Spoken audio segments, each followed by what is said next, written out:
আসসালামু আলাইকুম, সবাই কেমন আছেন? আলহামদুলিল্লাহ, সবাইকে রমজানের রহমতের শুভেচ্ছা। আজকে রুই মাছ বোনা করব, বোনা না, দেশি আলু দিয়ে, দেশি আলু আর টমেটো দিয়ে রুই মাছ বোনা করব। সেজন্য রুই মাছগুলো আমি একটু হালকা হলুদ, মরিচ আর একটু লবণ আর সয়াবিন তেল দিয়ে মেখে রাখছি।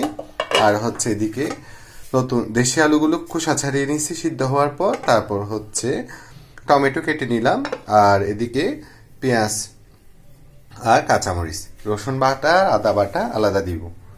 তো দেখতে থাকুন, আমি বাকি কাজগুলো করে নিই। এদিকে কড়াইতে আমি তেল দিয়ে দিছি। এবার হলুদ, মরিচ, লবণ আর সয়াবিন তেল দিয়ে মেখে রাখা মাছগুলো দিয়ে দিচ্ছি।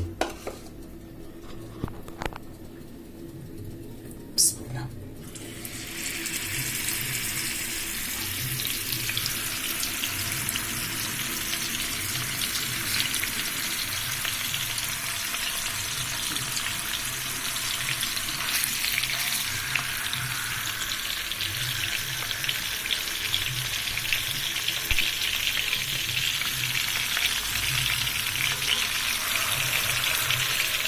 আগে এগুলো হয়ে যাক, তারপর আমি আরেক পিস মাংসটা দিয়ে দিব।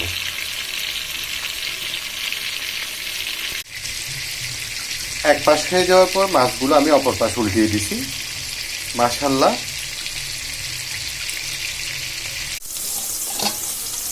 এদিকে আমি চুলায় আরেকটা পাতিলে পেঁয়াজ, কাঁচামরিচ আর রসুন বাটা আর আদা বাটা দিয়ে দিচ্ছি।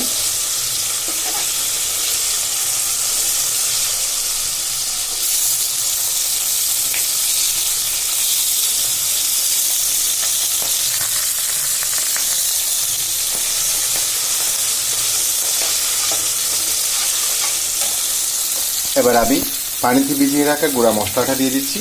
বিসমিল্লাহ। এটা ভালোভাবে কষে যাক, তারপর আমি দেশি আলুগুলো দিব। মশলাটা ভালোভাবে কষে যাওয়ার পর আমি দেশি আলুগুলো দিয়ে দিছি। এবার ঢাকনা দিয়ে দিব, আগে এগুলো ভালোভাবে হয়ে যাক, তারপর আমি ভেজে রাখা এই যে মাছগুলো দিব। মাশাল্লাহ মাশাল্লাহ, আমার আলু কষে গেল। এবার আমি ভেজে রাখা মাছগুলো দিয়ে দিব। মাশাল্লাহ, আমি মাছগুলো আর দিয়ে দিলাম, আর হচ্ছে পাকা টমেটোগুলো মাছের মাঝখানে মাঝখানে বসাই দিছি। দেখুন, আবার একটু করে জল দিব, তারপর ঢাকনা দিয়ে দিব। এরপর ধনিয়া পাতা দিয়ে নামিয়ে ফেলবো।